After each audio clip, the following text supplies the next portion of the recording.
Good morning, everyone.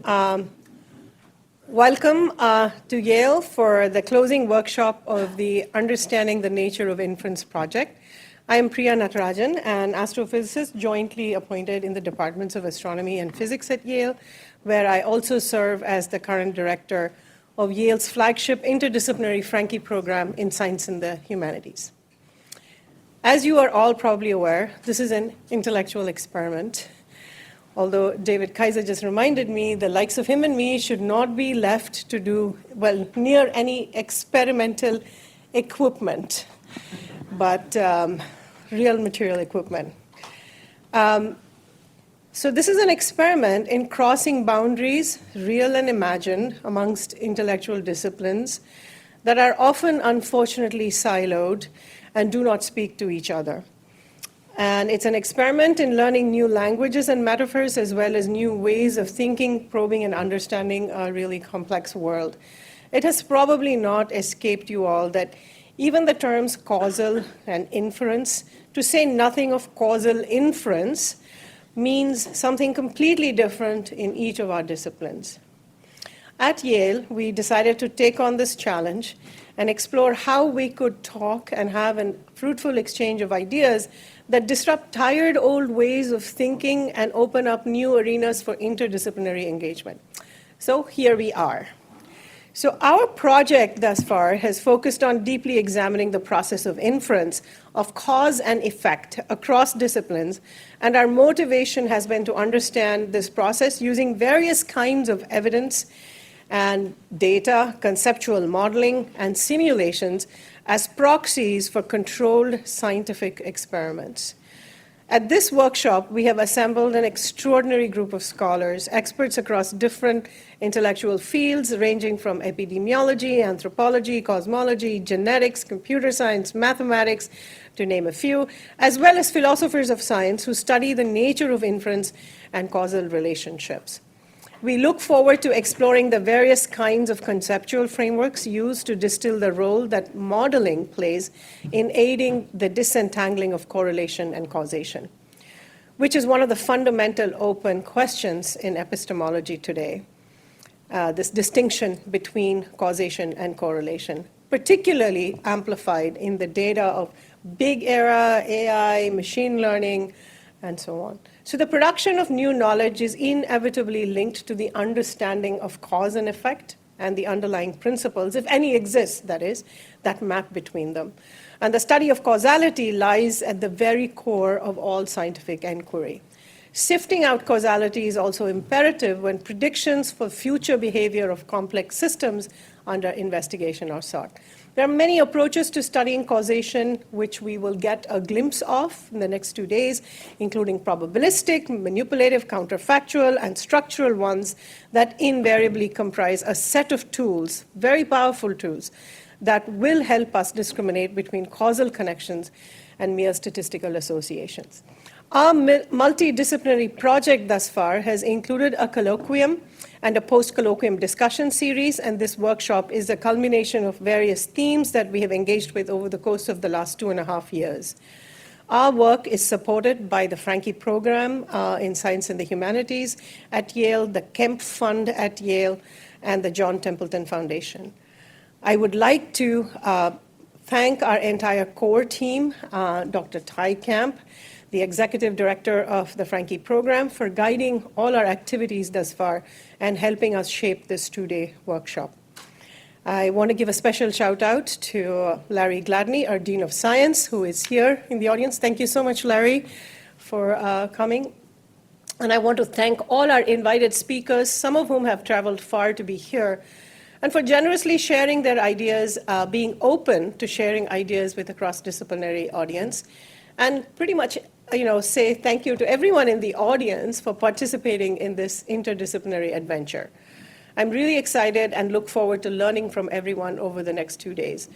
And without further ado, let's get started. Our first session is themed around causation, and our opening speaker is Samantha Kleinberg, and her talk is titled Learning Causes and Using Them. Thank you, Samantha, and the floor is yours. Thanks so much for having me. Whoops, wrong microphone. So I started getting interested in causality when I was a PhD student in 2006, and I was reading a lot of biology papers, but there was something sort of weird about them. All these papers had causality in the title and the abstract, and then there was not really any discussion of causality during the paper. Or causality would be, coming up in the discussion, and throughout the paper there'd be associations. And so I was sort of wondering, where did the causality happen? What do people mean by causes? Recently I went back and found a bunch of papers that confirmed this anecdote. 84% of these studies that one group looked at that were just predictions and associations mentioned causality somewhere. Another one looked at where the causality happened. There's a sort of switching back and forth between causal language and non-causal language. Another one looked at, this was my favorite, 31% that didn't really actually have any causality, used misleading language, but then also in their discussion disavowed the causality. And so they were sort of selling the causality in the title and the abstract, but then saying, actually, we don't really have any causal relationships. So it's interesting that causality kept coming up a lot, but also there was this sort of shady, do we have causes, do we don't, does it matter? At the same time, people are also saying things like this, that actually you don't need causes, right? And this was a nice quote, telling the best story about the research findings. You don't need to say that X causes Y, and this is for epidemiological research. And the authors agree we want to prevent disease, we want to intervene. Apparently causes are not super helpful for that. And also that we actually can't even find causes. We can't definitively claim causality. And so that seemed really bad, given all the papers talking about causality and claiming to find causes. As a computer scientist, this came up a lot.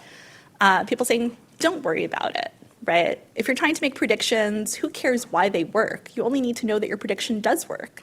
And so maybe, just give up on this pursuit. But to me, it was more like this, if causality isn't so important, why is everyone claiming we have causal relationships or trying to find causal relationships? One might be everyone else is doing it. And so if everyone else is mentioning causal relationships, maybe we should too.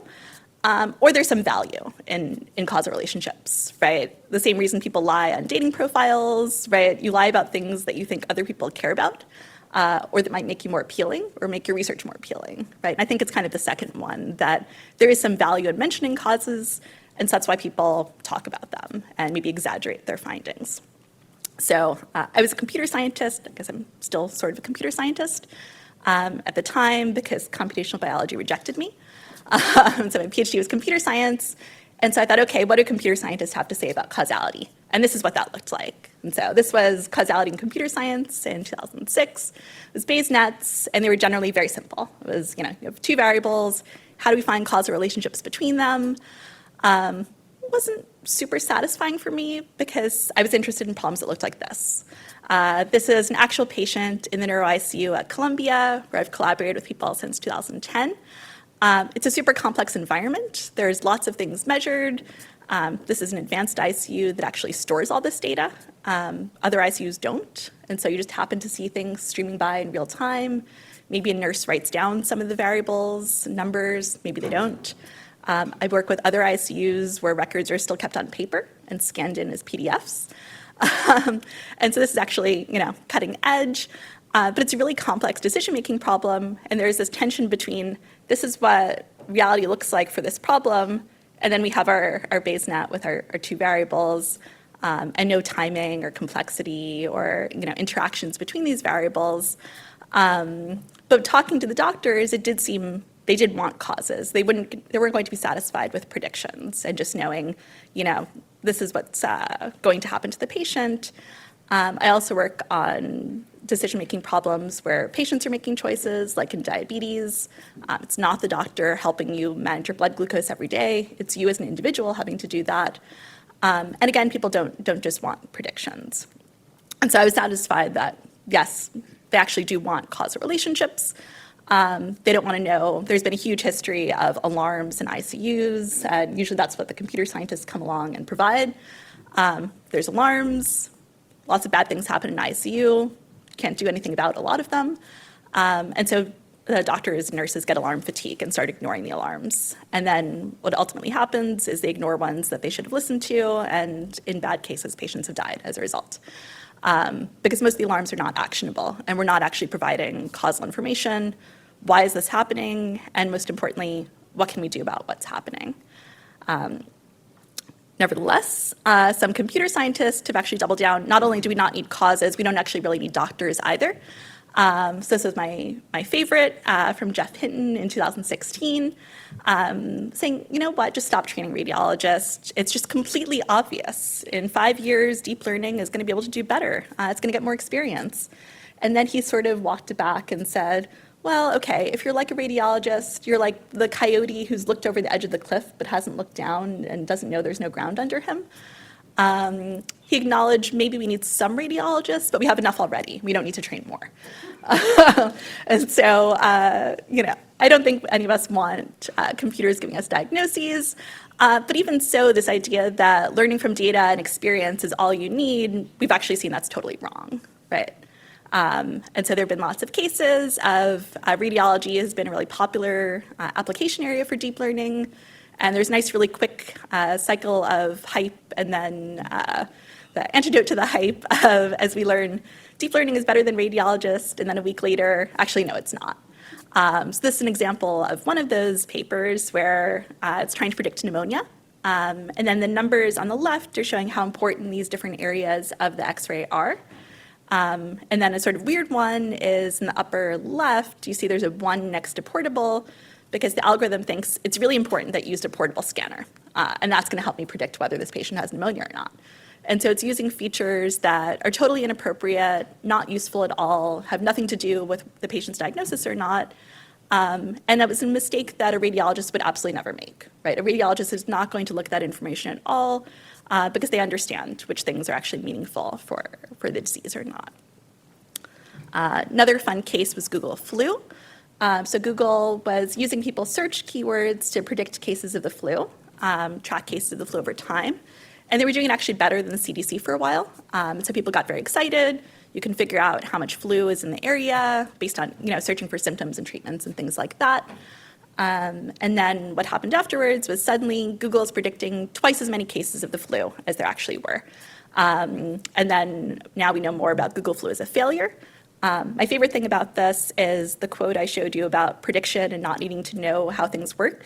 Was from a Google employee after this actually happened. And so I don't think Google's fully learned the lesson there that even if you want predictions, you're not going to have a robust prediction without causal relationships. You're not going to be able to predict when your prediction is going to stop working. We have no idea why search keywords relate to cases of the flu. You search based on you, your friends.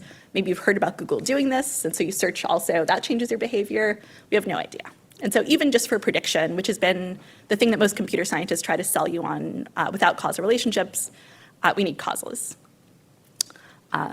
Second thing we really care about is explanation. I love time series data, so this is my favorite website. It pulls lots of time series off the web and then puts them together. So if you have any two non-stationary time series, they're non-stationary in similar ways, you can get these really strong correlations.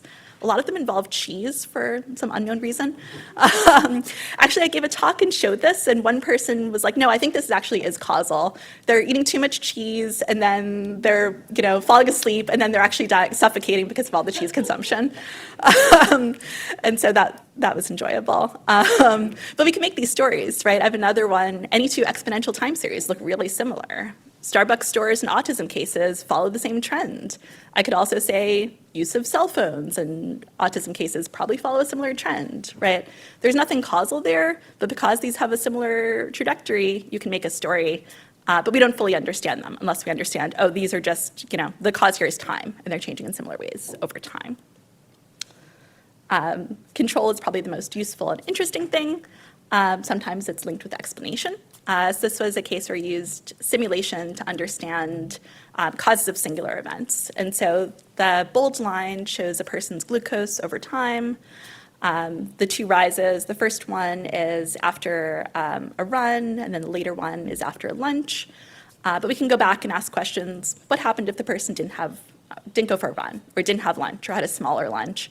It's really hard if you imagine just the bold line and you're a person with diabetes looking at that, figuring out, why is my glucose too low right now, right? To figure out from those two events, you can't really pick it apart and say, was it too much insulin? Was it my run was too long or too intense? You don't know.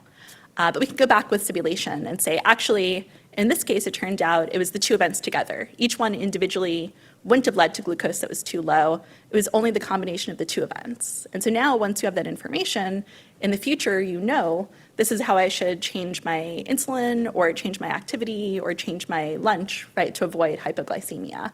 And so you're much more able to react to the world once you have that information about causes. So I spent a lot of time arguing we need causal relationships. Causes are really important if you want to do anything useful in the world. I wrote a couple books about that. And then the last few years, I've also come to believe causes are necessary, but insufficient. And so the last part of this talk will be about that insufficient part and why we need understanding of human behavior. So first, I wanted to show a few examples of learning from observation. And so I like to make things difficult. I like really hard cases where we can only observe. I have no ability to experiment whatsoever. I can't even change what gets observed. And can we find some causal relationships? And so the reason it's interesting is I was in bioinformatics as a PhD student, and then EHRs came about and were becoming much more popular. And I thought, oh, this is really cool. We can go back. We have 20 years of data on people and see what happened before they became sick. You learn very quickly that you don't have 20 years of data on everyone, and the number of people is much smaller, and there's lots of complexity. But for a person really interested in time series, it was very exciting time series data. I will talk about a couple other similar cases. I won't talk as much about the technical detail, but to have in your head, what do I mean when I say causal relationships? It's not a Bayesian network or graphical model. My focus is time. I think time is critical for intervening in the world. I think we care a lot about the timing of the relationships we find. If you take a medication, you really care, is this going to relieve my headache in 15 minutes or 4 hours? If I just tell you it's going to help you, you're probably not going to be that satisfied with that. And a lot of relationships are complicated. You have combinations of factors, interactions, you have one thing happening until something else happens. And so to me, the natural way to represent a causal relationship is with temporal logic. So that's what the top thing is, saying that vigorous exercise leads to hyperglycemia in 15 to 40 minutes, and this happens with probability 0.4. And so that's for me what a causal relationship looks like. It has timing. There might be other stuff on the left side. It could be multiple factors. Maybe the variables are continuous. That's fine. They don't have to be discrete. And there's always a time window associated with that. And I also want to discover that from the data. I assume that I know nothing going in. And how do I find causal relationships? And so basically we're thinking about what we're doing in the data is what we'd want to do if we could experiment, is imagine toggling the cause on and off and seeing how the effect changes. And so that's essentially what we're doing, is keeping everything else fixed and then holding the cause, changing the cause, whether it's true or false, or its value, and seeing what happens to the effect. There's some other details in there, but that's the basic idea. And again, there's no Bayesian networks. And anything that looks like a Bayesian network later on is not a Bayesian network. Just can't be vehement enough about that. Sometimes people think they're Bayesian networks and they get really uncomfortable because there's cycles, and so I just want to make sure you're not uncomfortable. So the first example is learning from EHR data. So this was a really poor choice of problem. I decided to work on congestive heart failure. And the reason it's a difficult choice of problem or a poor choice of problem is that it's really hard from an EHR to know who has heart failure. Heart failure is not like a stroke where you have this acute dramatic event. In our data, we can say roughly the time the stroke happened. It doesn't even make sense to say when the heart failure happened, right? Heart failure is a chronic progressive disease.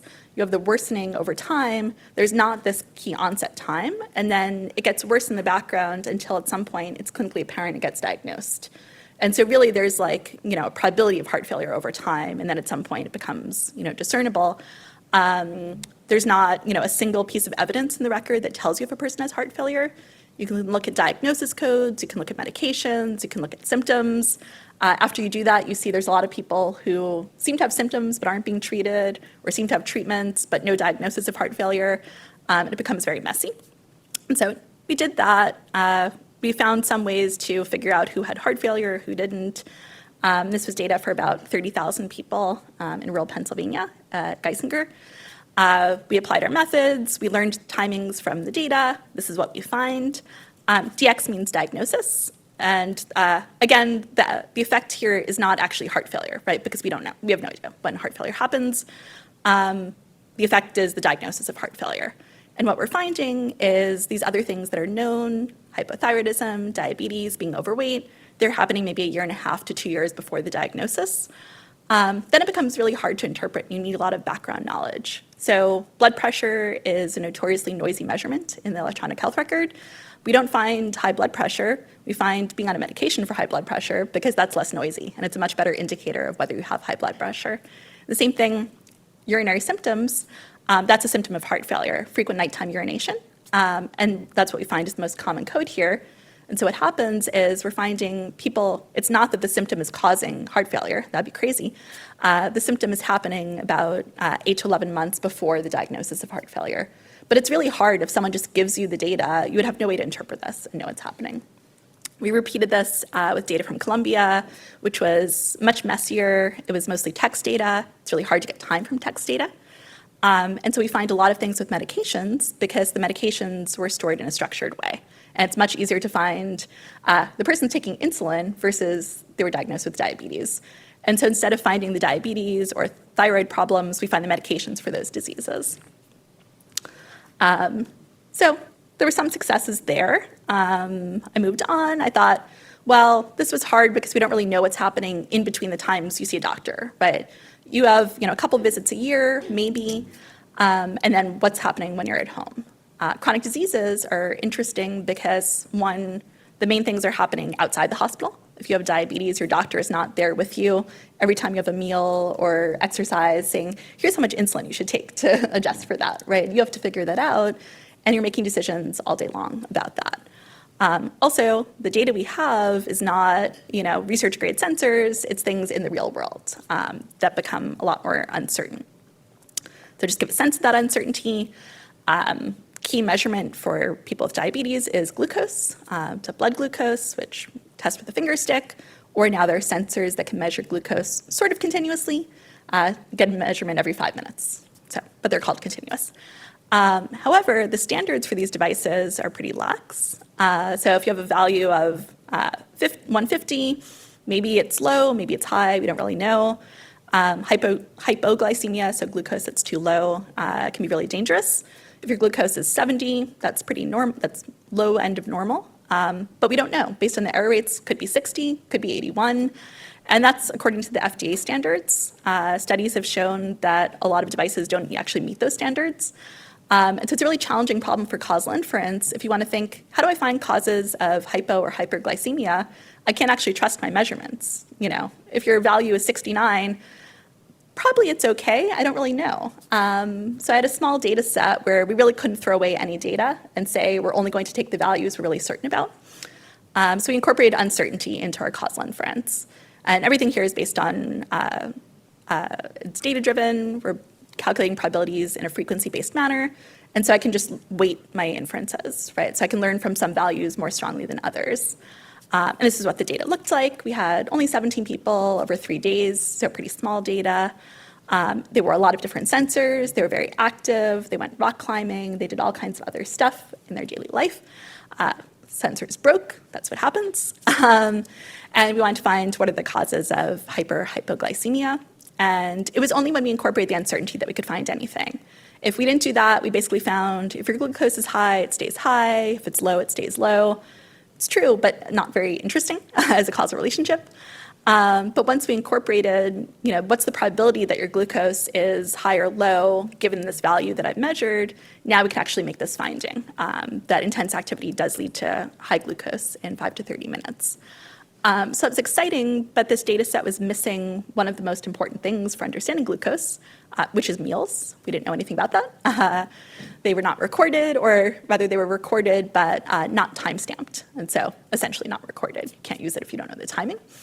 One of the challenges in causal inference has been often we assume we get data, we apply our methods to it, we get some output, but that means we're starting from scratch with every data set, right? Which is not really realistic. We hopefully learn some things over time. We know some things about meals and glucose. It's actually really complicated. We don't know everything.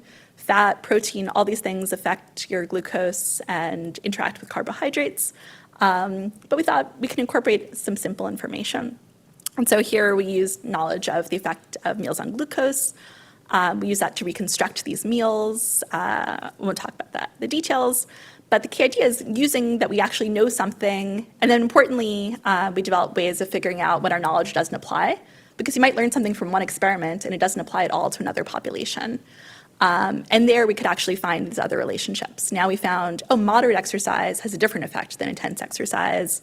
We found that actually exercise causes people to have a meal afterwards, which makes sense. If your glucose is going to be low after moderate exercise, you're going to compensate with a meal. And then other methods didn't find anything. I could have a whole separate talk about other methods that didn't work at all in real data, but we won't do that today. And so the key has been, it's really hard to find cause relationships in these data, but it's possible with some creativity. Third application I wanted to mention is looking at stroke data. So this is really different in terms of frequency compared to the other data sets. So in the hospital data for 30,000 people is about the same size as data for 100 stroke patients, just if you're talking about disc size. So these are about 100 really intensively monitored people. This is the situation you saw in the picture of the ICU patient. Those sensors are measuring every 1 to 5 seconds the entire time someone's in the ICU. The measurements depend on the patient's status, of course, and I have no ability to change that. We have EEG on the surface of the brain, EEG within the brain, microdialysis, physiologic measurements, but a lot's missing. And so this is 3 patients. X-axis is time, and the y-axis are different variables, which are different for the different patients. The top person, you can see, as during their ICU stay, there's just more variables over time, right? As their status changes, the doctors think other things are important, and maybe we should measure them. The middle person, this is a variable that's measured every hour by a human writing down the value. And you can see these aren't evenly spaced, right? Because it's an ICU, it's a complex environment, lots of things are happening, and it's not anyone's priority to write down this number exactly every hour on the hour, right? It's not gonna happen. Last one, there's huge chunks of time with all variables missing because maybe there's a surgery or a procedure. Everything's disconnected for that. Other times, things just slip out of where they were. And so if you think of this in terms of causal inference, none of this missing data is missing at random, right? It's all missing for a reason, which is generally the patient's health status or things that are happening to the patient or about the patient. And so if we ignore that, then we have a huge problem with confounding, right? And so we spent 5 years dealing with missing data problems. How do we reconstruct missing values when you have all variables missing at a time point, when the relationships are lagged between the variables? We developed methods for all of those things. We started working with this data in 2010. By 2015, we actually got a causal model that we believed in. So this is part of the model. And again, not a Bayesian network, so the cycles are fine. I just don't know how to represent temporal relationships in a satisfying way. And so there's no time on the graph, but there's time everywhere. And some of these relationships could be positive, some could be negative. I'm not showing you any of that. And the doctors thought there was this important transition at 96 hours. So we just crudely separated the data in these 2 time periods, did our causal inference for the first period and then for the second period, and we compared them. And the things to note is, one, there's just more causal relationships over time, which was interesting. And the thing that doctors cared about a lot was this TW% at the bottom, which represents brain swelling. And so if your causes are changing over time, it starts off with brain temperature, later on it's brain oxygenation, blood flow in the brain. Maybe your interventions also have to be different over time, right, if your causes change over time. So that was super exciting. Oh, and the numbers relate to the number of people that relationship was found in, because people have different things measured. However, this is what the entire model looked like. For me, this was 5 years of work. I was so excited after this. This was like, we actually did it. We've solved stroke, obviously. And gave this to the doctor. You're going to use this to treat your patients now, right? I've solved all of your problems. And he called this an unholy mess. He's German and very blunt. And I thought, okay, that's not exactly what I was hoping to hear. We spent like 3 hours going through this. He had a lot of questions. Why is this not there? Well, it had no variation. If there's no variation, we can't find causal relationships. And why is this there? Why is that not there? And then his questions were, okay, if heart rate causes this, what happens if I give this medication? I said, I have no idea. Medication's not a variable in the graph, and so I can't tell you anything about it. Right, which is the key problem is everything here is, the variables we measure, his questions are what ifs about interventions, right? And none of the interventions are on a variable and not like do calculus, turning a variable on and off. They're all, I have a strategy where I can maybe change temperature or, change blood flow, but I don't have direct access to that variable. And I couldn't help him at all. So then after 5 years, hopefully, this was my feeling about that, was maybe I'm the problem, right? I'd been telling everyone causal relationships are super important. We need causal relationships to do anything. If you're going to make decisions or interventions or predictions, you need causes. And then it turns out my collaborator, who literally has his fingers in people's brains, couldn't use these models. So starting in about 2017, I wondered, does this actually help people make decisions? And if we look at how we evaluate our causal models, we don't evaluate decision-making, of course. We're computer scientists. We evaluate accuracy, and more is better, pretty much. There's different metrics, but they're all kind of the same thing, and they have the same shared values. And the value is, did you find more of the causes that are there? And did you find fewer wrong causes?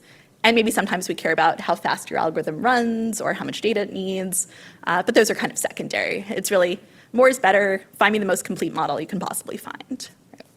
And so I thought, okay, psychologists know some things about people. They've done a lot of work on causality. This is kind of what it looks like. Reminds me a little bit of the Bayesian networks that I found as a PhD student. They're these very constrained setups, right? They're trying to do controlled studies and figure out what can people do interventions to learn causal relationships, in what cases, right? When can they infer causes? And so there are all these Blickett detectors where you put blocks on a box and see if it makes music. Or there's like made up microorganisms. My favorite is mind reading aliens. Probably you have no experience with mind reading aliens, so you have to rely totally on what the researchers tell you, right? You're not combining this at all with your past knowledge, which is really different from what happened with my collaborator, right? He's not looking just at what I told him. He's thinking, yeah, but I have this hypothesis about this relationship. Why isn't that there? Or what is this other one? How does that fit into what I know? And that's what happens when we get guidance about health and finance and all these other things, right? We're not just taking, this information about a vaccine in a vacuum. We're fitting it in with our prior beliefs about the disease, vaccines in general, all this other stuff.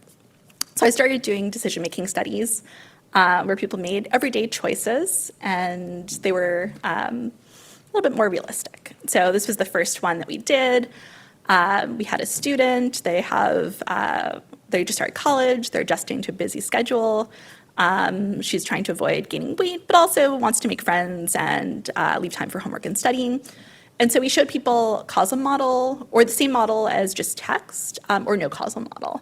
And to this point, I was still optimistic. I thought, this is like taking an open book exam. If I give you the causal model, even if you already know the information, it's like, it's reminding you, right, of what you already know. And that's not at all what happened. And so we found causal models made things worse. People consistently made worse choices. And it didn't matter if it was a diagram or text. People made worse choices with the causal model. So that was really disappointing after all my years spent trying to find causal models from really, really difficult data, and also convincing people that causal models were really important and useful. And we looked at everything. We looked at, how much time did people spend on it? Were they ignoring it? No, they spent longer with it.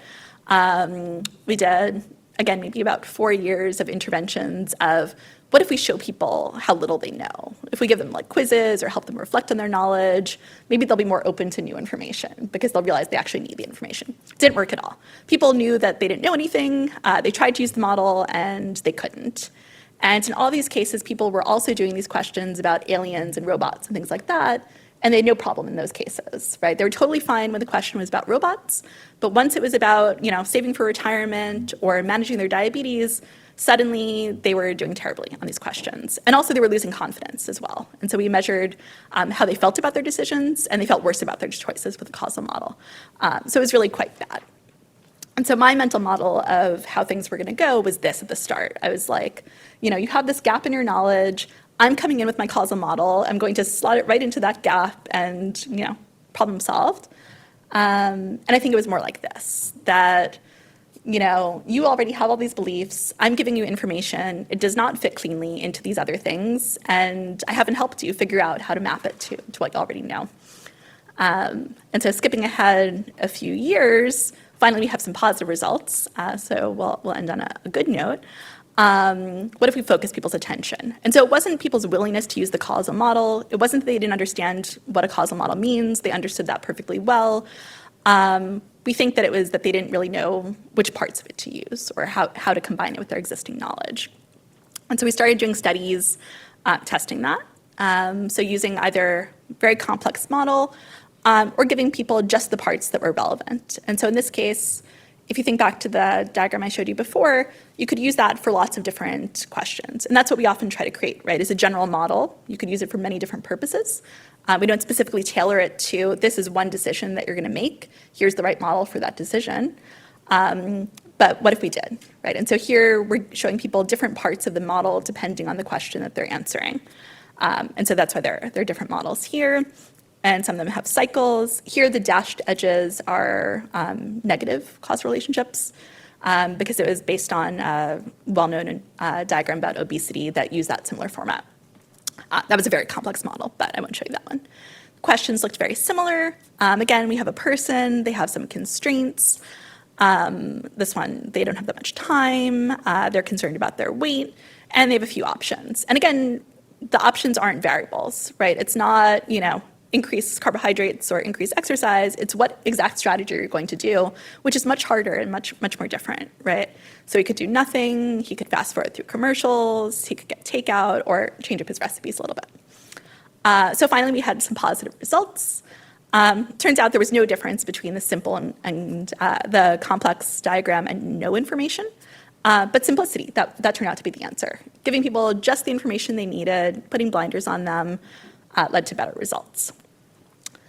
The interesting thing is you can also use that to change people's preferences in maybe undesirable ways.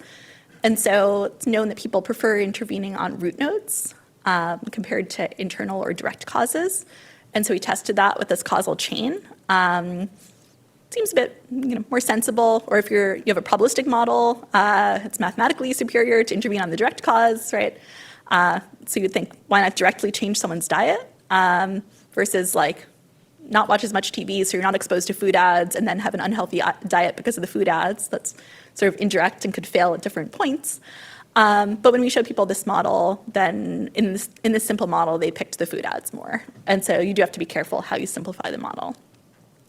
But we expanded beyond health. We tried lots of different decision-making, so picking a college, lowering your carbon footprint, mental health, all these different cases. And the exciting news was we found the exact same thing in every domain. Simple models helped. We showed if you just highlight the relevant path, so make it orange, draw attention to it, that works. So you don't have to just hide the whole model, but you have to show people what part of the model is. So I started wondering, is there some level of complexity that's right? Maybe there's something in between these really big models and really small one, and tested, what if we just add in a little bit of extra? A couple extra nodes, a couple extra edges. No, that was not helpful at all. And the results were basically the same as if you give people a completely complicated model. And so any extra information gives you an opportunity to overthink, basically.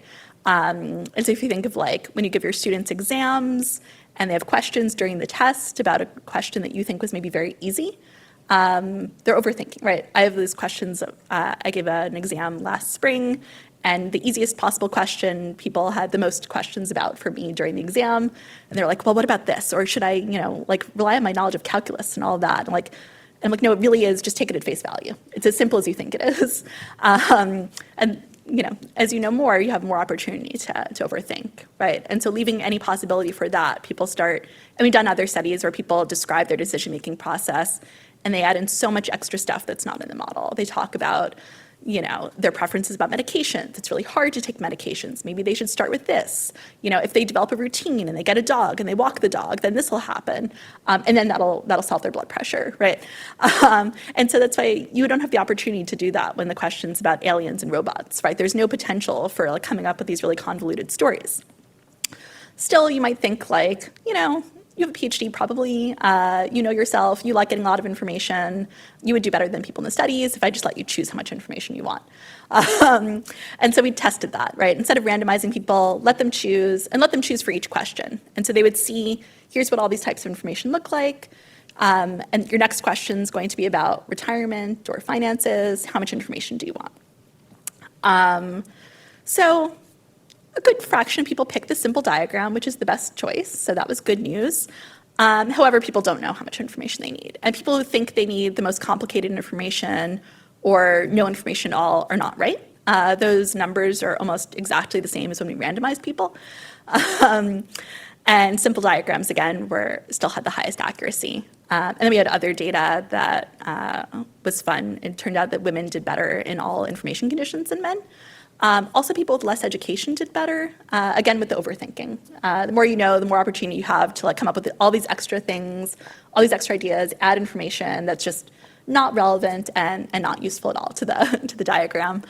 But again, we were excited that after, again, about 5 years, finally we made causal models better than nothing, which was really depressing for giving talks.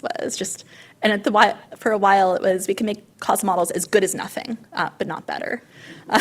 So this was a nice improvement. But going back to the beginning, so I've changed my tune a little bit, that completeness is not the right thing to value in causal models, right? It might be helpful for scientific accuracy and understanding, but if we really care about decision-making or interventions, that's not what we need, right? And so we need new ways of thinking about what is utility for a causal model. Here we didn't take into account people's decision context, how much time they have, what their background is. We didn't do any of that. And so there's a lot of other stuff to be explored there. Also, other things I didn't mention, fun, dirty laundry. I didn't tell you how I find variables. I don't know what a variable is. I have no idea how to tell you what the right variables are for your problem. But everything, they're really important, and all guarantees are relative to having the right variables. And so get it right. Our assumptions are almost never true, and so we can't guarantee that anything is causal because all the assumptions we need to make are false. I also have no idea how much data I need. There's no power analysis whatsoever. More is probably better, but we don't know. I can sometimes tell you after the fact that I didn't have enough data, but I can't tell you proactively, here's how much you need to collect to find a causal model. And so there's huge gaps in finding causal models from data, even though I've shown you some success stories. And so I'll end there and just thank all the different collaborators that were involved in this work. Thanks.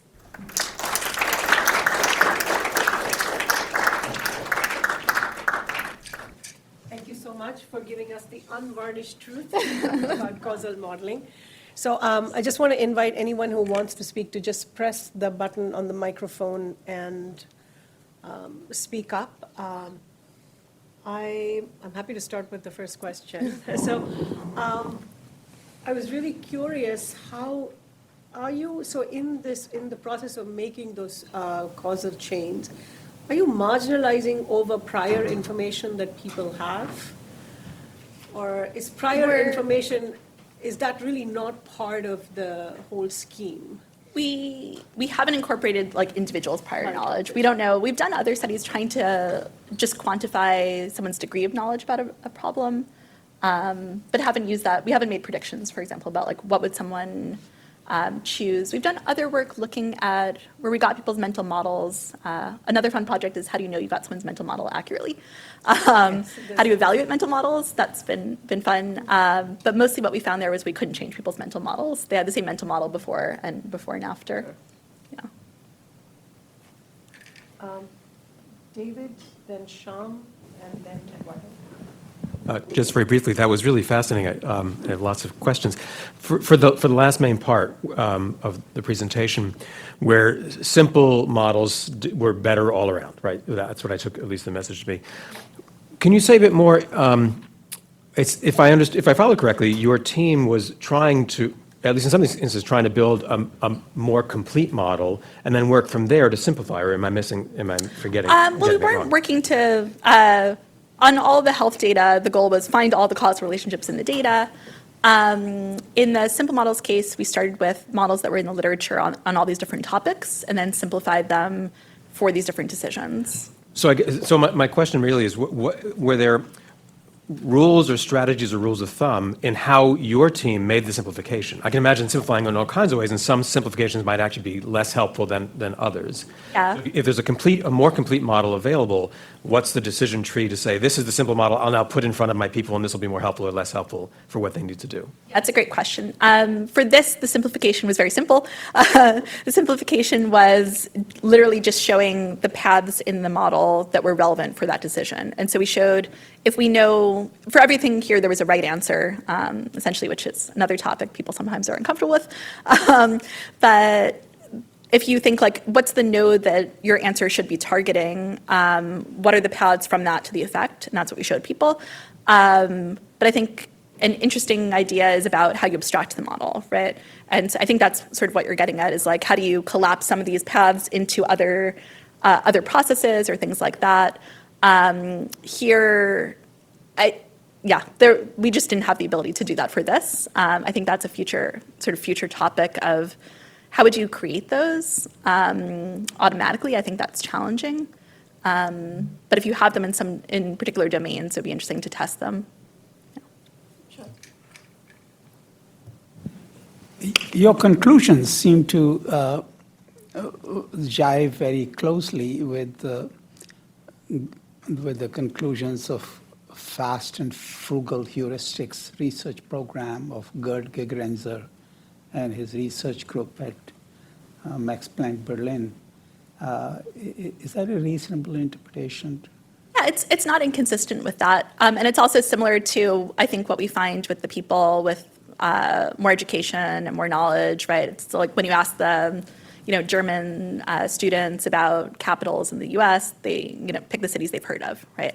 Whereas if you ask American students, they're like overthinking and thinking like, oh, I don't know, maybe it's a trick question. It's not, I can't think of any capitals now, but San Antonio or whatever. I don't know what the capital of Texas is. But anyway, it's similar to that when we have people with background knowledge and people without. We've done other studies where people have varying degrees of background knowledge, and you see people without take the diagrams much more at face value.